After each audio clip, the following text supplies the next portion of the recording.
Howdy. Hello, welcome to 1 Million Cups. How many of you guys are here for the first time this year? Never been to 1 Million Cups before? Nice, welcome. We appreciate you. The rest of you who are regulars here, you guys kind of know the deal. We have two entrepreneurs from the community.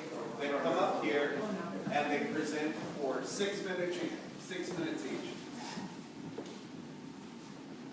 They present 6 minutes each. They tell you what they're building, what kind of companies and organizations they're creating here in Tampa Bay.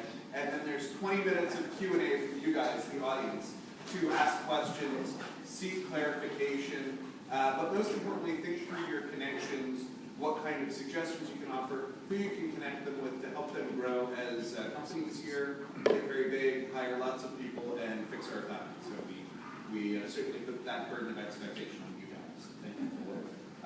My name is Sean Kennedy. I'm an organizer for 1 Million Cups. Chris Bennett, Danielle, and Marianne are in absentia today, but we do have Carly back. Yay! Yay. Carly is the person who actually makes everything run. If you've been here the last couple weeks and saw how disjointed it was, that's because Carly was not me. Carly also produces the office emails that we send out every week, telling you about the presenters, how you can get in contact with them, how you can help them, what they need, and about the events going on in the entrepreneurial community. There's a sign-in sheet by the door normally, not now, but sometimes, that will get you signed up for those emails. But if you see Carly after, she will also get you signed up for those emails. So without further ado, I'm going to turn it over to H3O. Tell us a little bit about what they do.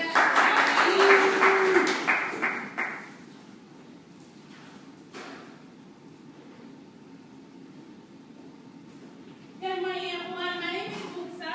Like the boots, Bootsa. I'm originally from Haiti. So this concept I'm presenting is mostly going to start in Haiti, but it's pretty much a global concept that can be used in. As I go into more details, you'll definitely see that it's very organic, very specific, and the benefits is very long-lasting. I'm sure we're asking why Haiti and everything, but so the name of the company is H3O. I'm still working on the details. Actually, that came to me one night. I was talking to my family in Haiti, and when the earthquake happened, I was in Afghanistan, right, 2010, and I still have family over there, things going on, and I have no way of reaching out to them, helping out anything, because I was over there in Afghanistan helping other people. So when that night that happened, the same night this concept is came to me. I wish I had written down the details where I did it, but we're still going to stay with it. Like I said, this is a simple concept for global change worldwide. So the situation in Haiti, why we studying Haiti. So they're experiencing very big catastrophic events, the earthquake in 2010 and the latest hurricane, Matthew. So this is still a lot of places in Haiti. When you go deep in the center of Haiti, this is what you're going to see. Not the vacationing spot, not the pretty hotel resorts. This is in the center of Haiti. This is what's happening. Why do we need it? Okay. We have a lot of, just like, let's say Chicago, for example, right? If you're in Chicago, if you've never traveled there, based on what you see on the news, you could think, well, maybe it's this is a city that needs a lot of improvement because it has a high crime rate all the time, right? But if you've also been there, you've seen the very nice vacationing, very high expensive hotels, you'll have a different idea, a different picture when you think of Chicago. Same thing for Haiti. We have several donations have gone to Haiti. Many people have donated time, money, many different needs for the people, right? But where did it go? They did not get any of it. They did get some of it, but most of it did not get to the people. They're still suffering. They still need support, right? So the way I want you to think of this concept is think about a homeless man. I'm pretty sure every single one of us here has seen one, right? So every day, let's say for the next 6 months, the same route you take home, you see the same homeless person every week.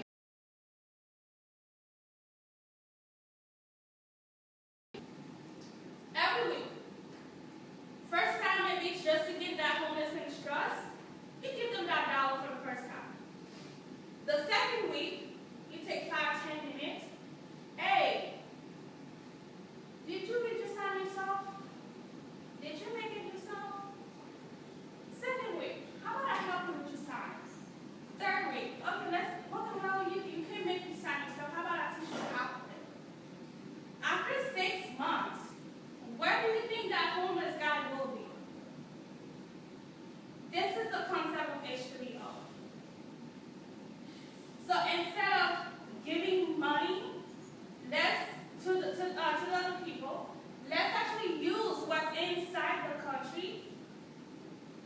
other people are already doing. They have different businesses. We have very beautiful art, okay, different type of marble furnitures, okay, different type. There are very beautiful things that are being created inside this country. Very beautiful treasures, beautiful arts that can be used anywhere. A lot of people, we love arts, we want to buy pretty stuff. Well, how about we get a concept that uses what the people already make inside, okay? And we actually bring that outside of the country, and the profit can go to them for them to be able to build their home housing, be able to build schools for them, get the kids. A lot of those people that are making those pretty art, okay, even though they don't sell it, they still keep making it. Their kids still can go to school, their kids still can make an education, okay, but somehow they go, or somebody show them a picture, they'll show them a picture, even though they can't read, they will make exact replica, they'll make beautify it for you. So what will it be like if we actually teach them to read? What will it be 6 months later, a year later? Where do we think that country will be? Do we still have to every month take a donation every month or after 6 months? Could we take our focus, our concentration to another place, another location?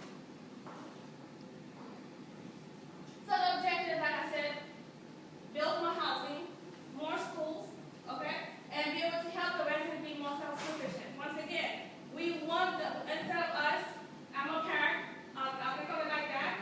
At some point, my whole purpose right now while my kids are little is to raise them, teach them, educate them, so when they get older, when they move out, they can be self-sufficient, right? So same thing, do we want to be that homeless guy to depend on us?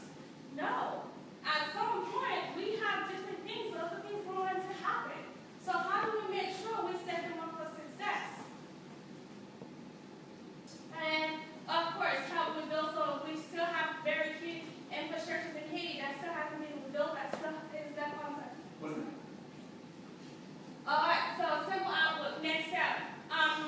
This concept is very in the beginning. Next step I'm looking into is really getting together with the importing, so exporting of those artifacts, those art I'm talking about, be able to get the website started, be able to do launching.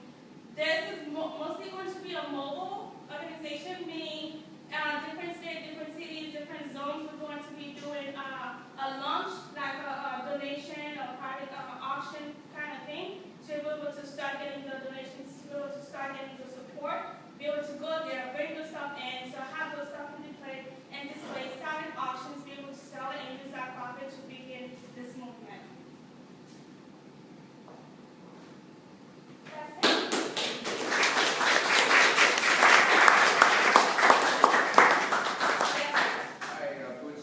When the natural disasters hit, some celebrities, some foundations announced large amounts of grants and aid.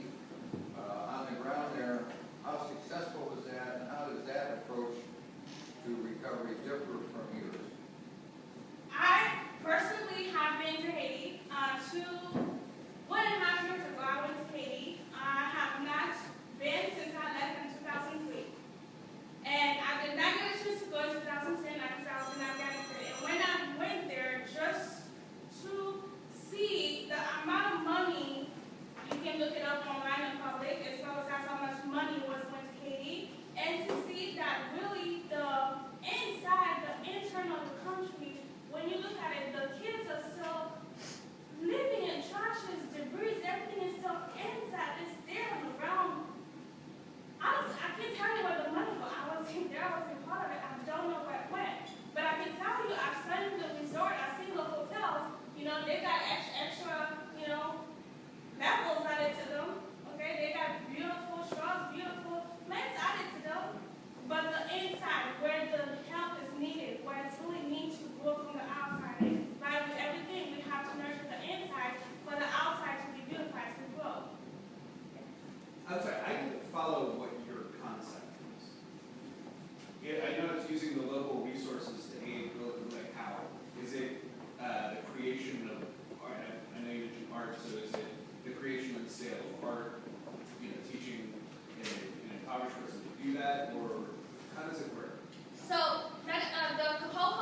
stuff and be able to, build house for them, schools for them. Hey, let's get you to the next step. What do you need? What support do you need? Because a lot of the stuff are being made, they are not being sold, right? So money is going to Haiti, but the stuff that is there that can be used to make money to bring more support is not being used. It's definitely used. So this is a very organic, very, very supportive.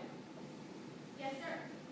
So my church, I don't want to make it sound like it's the same thing. My church used to help an orphanage in the Dominican Republic. I know that's different than Haiti. But one of our challenges was we found the government wanted to take so much money. There was so much corruption down there that, to your point, for every dollar that was donated, you were lucky to have 10 cents maybe make it to the end cause. So how are you navigating that? How can you communicate to those of us who might want to give us assurance that that money's not going to overhead, administration, six-figure salaries, and that kind of thing? And then are you truly a 501c3? Are you a nonprofit organization, or will you become that? This is the concept. I haven't done anything, but this will actually be a nonprofit 501c. And that, the assurance, the simplest way to make that happen is to make sure you use the people are selling the stuff, they buy it, okay?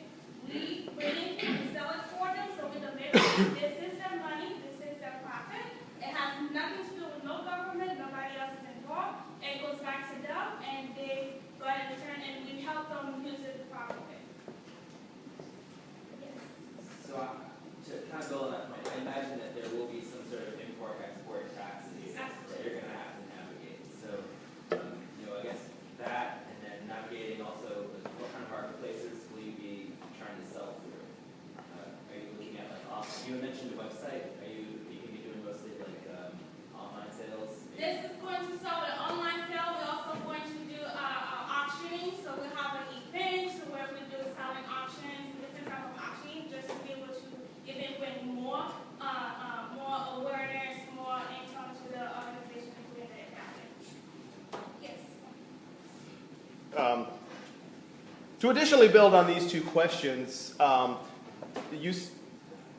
be cautious. Kudos on your desire to do this. It's fantastic, and the desire to want to put others ahead of yourself and do this and help Haiti is phenomenal. But be very, very careful when you say things like, we're not going to deal with the government. I assure you, you are going to deal with the government. I went down, I traveled extensively in Central America, and we tried to do this with Nicaragua, another country with a lot of similar issues, and visiting in some areas, Yago de Hoya, Gracias al Dio, there's some phenomenal art that's coming out of these wretchedly impoverished areas. They get some, again, the resort areas get massive amounts of tourists. Some of these interior areas get very few, and I mean, feel guilty and overpaid for things when they're charging $5 for this amazing piece of art. I tried to do exactly what you're doing, and man, when you hit the government with the graft and corruption and greed that you find in Nicaragua, and certainly, I'm obviously not as familiar with the government and Haiti as you are, but Haiti has a reputation as being the most corrupt government in the Western Hemisphere, and it probably has that reputation for a reason. A big problem with a lot of the donations, a lot of the aid, what was going to Haiti after the earthquake and the hurricane, was the aid was getting there and sitting in the airports, sitting in distribution centers because of the local fiefdoms and the local greed and corruption with the government. But coming from Haiti and hopefully knowing some people and knowing the right channels to work around that and work through that government, but be very careful that you will end up with what this fellow here was saying, that it's and sometimes maybe the end result is just 10 cents gets there, but if you can do that 10 cents, they need that 10 cents. So. But thank you for bringing that up. So what I've been doing research on is actually found out that there are different import-exporting companies out there that does things with Haiti. So actually use them, and with those things, the beauty of this concept is they don't know what's inside of this, right? They'll ship in the containers. So it's a big container, have those products be in the container, and deal with a different company, so the government doesn't know we exist, so that we have nothing to do with this. This is something completely different, and be able to even increase the profit going once again back to the country. Yes.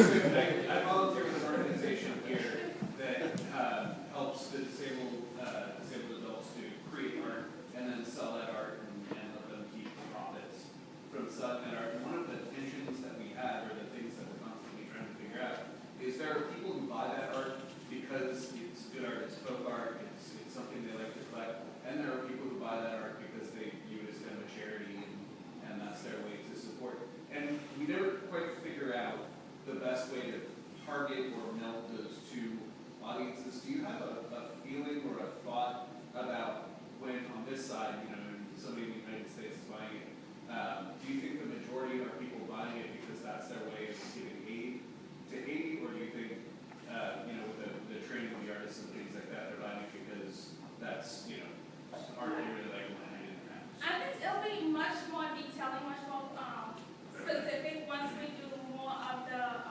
auctioning and be able to bring awareness, have those events, then be able to see the type of people we have coming in, be able to get the feedback and compare that with the online selling and be able to also let them know there's an online website and see what's really happening with those two different specific target market we're using and see where it's coming from. As of right now, we really can't say, but I'm pretty sure once we really get into focus, we'll be able to tell for sure. So there's two sides to this, obviously, the supply side on the art, the demand side here in the U.S. Both are challenging. There's, I only see one of you who in this operation is going to be living painful time doing the supply side. So if it's nobody, then navigating all the other challenges and points, that seems like a difficult thing. Well, to navigate government remotely, but also to actually go into those areas that you're talking about, not going to the populated, not populated, not the tourist areas, but the really inner parts of the Haiti. To find those artists on the street, it doesn't seem like people you can email on their work, right? So who's going to be there sourcing the art and then communicating that here to you or somebody else? No, actually, I'll be finalizing it, but it's not going to be me myself. I have someone on the ground in Haiti. But a lot of that's not really a hard thing to do, honestly, because a lot of those people think about if they're lucky to sell one or two of the paintings of whatever they're making for that a day a week, right? So really having a business card, letting them know you have contact and you really take help them, they're very open to that. So you're not gonna really get a lot of resistance from that. So for me, actually, that's the easiest part of it. Be able to get the product is actually be able to find resources to get the product. Is there, are you going to develop an online marketplace for this stuff? Or is this something that could be piggybacked on like Etsy or something like that to kind of make it easier on yourself, but create your own shop in Etsy, and highlight the mission of this organization? And following on to that, isn't Etsy or something like that, does it have a presence in Haiti now? I mean, is that something where they have, the financial and the shipping and all that stuff already being done? Are there people already shipping things out of Haiti? There are shipping things out of Haiti, but not like the Etsy, Amazon, those things doesn't really have a presence there yet. And that's when it comes, it's very important to, when starting out, I think the really most important way to bring awareness to really out with a big with this is actually not only have the online, a specific online website, and be able to have charity events, have, launch those events, selling options, because then doing so, you're going to bring awareness, people are going to know, be able to advertise it, have a card, print things out, and also have, there's also several different type of organizations. I'm pretty sure once everything is done and ready to go, we send the information out to them. They also bring in support and resources and help us even bring more awareness to it. Yes. Well, and I know you're primarily edging this towards an online presence with online auctions and that. Have you given any consideration to having an actual brick and mortar presence, especially in St. Pete, which has such a fantastic growing art scenes, and being involved, bringing some of that art in and getting involved in the First Friday art walks or getting some gallery space? Have you given any consideration to that? I have not, honestly. I have moved to Tampa just last January, and I am mostly on the other side. I actually have my friend Jessica that told me about this here, and this is why I'm here. Be able to get more input, see what's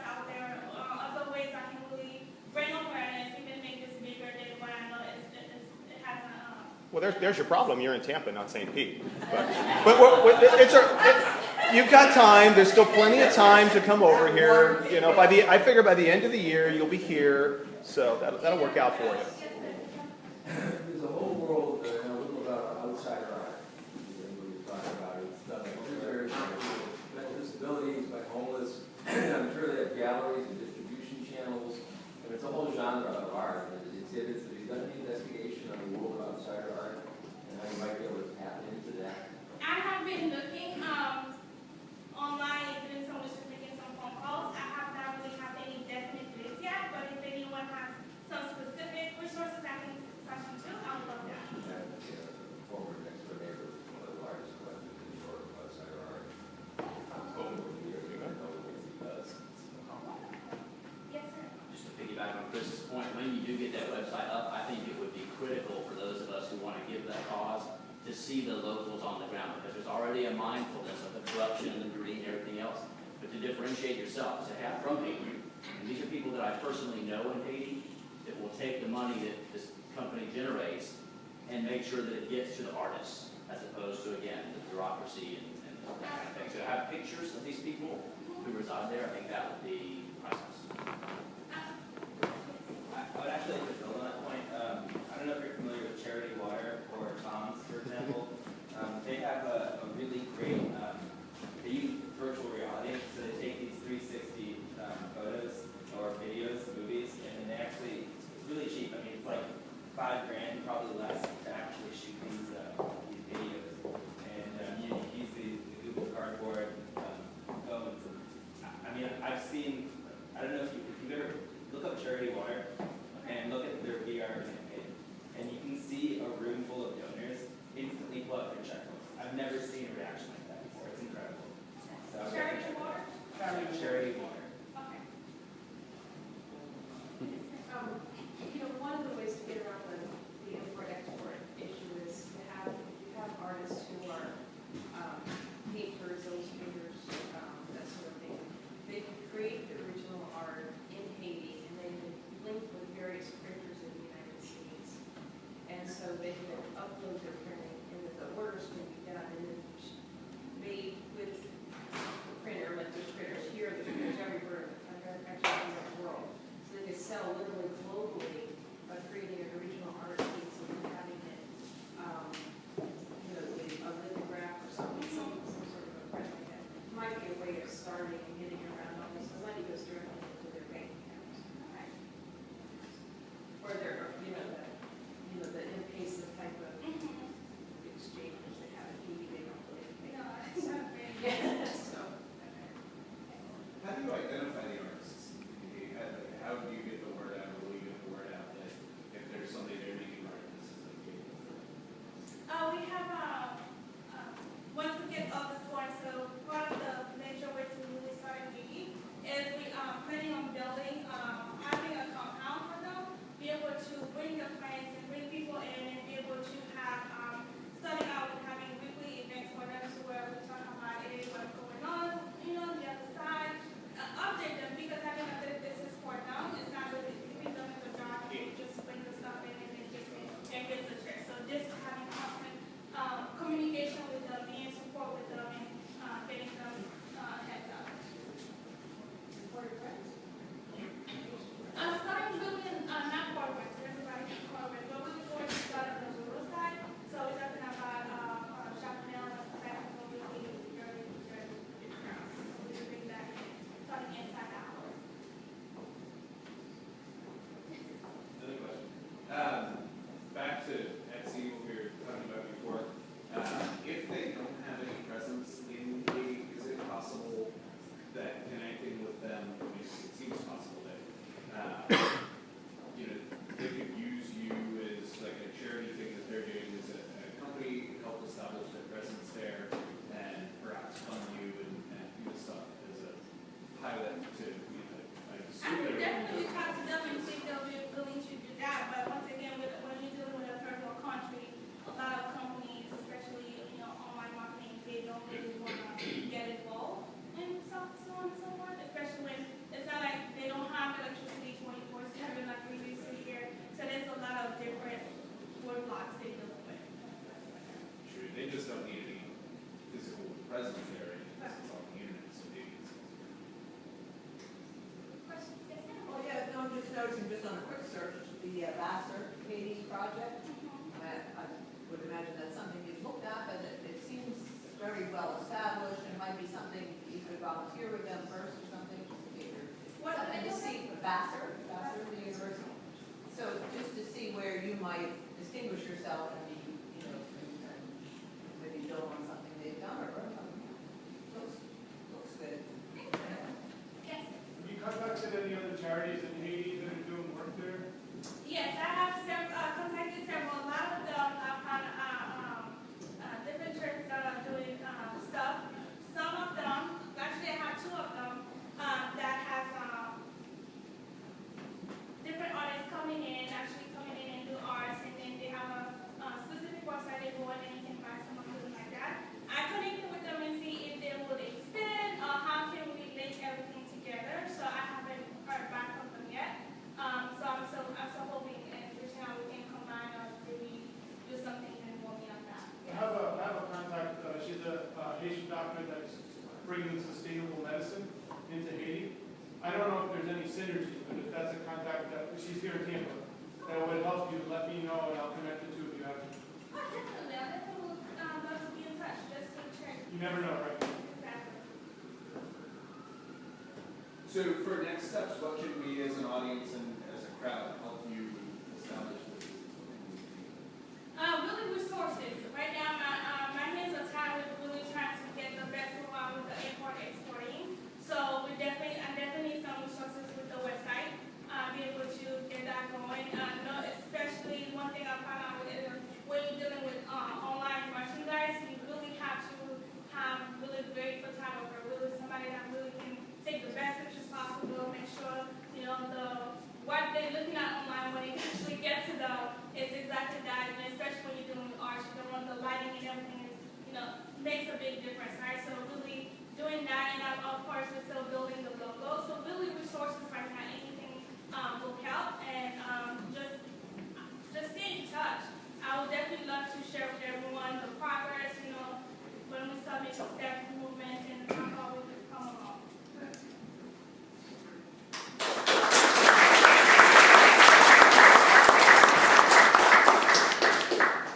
Thank you, great presentation. Just a couple announcements. First, presenter, how many were here to see the tooth in the booth just before Christmas? Right? It was an elf on the shelf kind of concept for a tooth in the booth for dental hygiene with a Kickstarter. I got the announcement yesterday. I contributed to the Kickstarter. They reached their goal. So thank you to probably shared that on social media that day to help them reach their goal. So they're funded local company. It's awesome. Second, there's a flyer in the back. The Tampa Bay Business Journal Innovation Summit is Tuesday the 24th. Looking at it here, there's speakers. Well, you've got the mayor of St. Pete and Tampa, but also Noma Noja Band. Those of you who have seen that presentation here, 1 million cups about the Noja Band. So some actual past presenters that are part of this summit in Tampa on the 24th. And then finally, starting the week of February 13th is Startup Week. In the past, it was largely on the Tampa side. This year, you're going to see more presence and more events in St. Pete as well. So you can drive 20 minutes after this. There'll be events throughout the week, but the focus predominantly will be in Tampa Monday through Wednesday, and then in St. Pete Thursday. So Thursday and Friday, the week of the 13th. Stay tuned. We don't have any more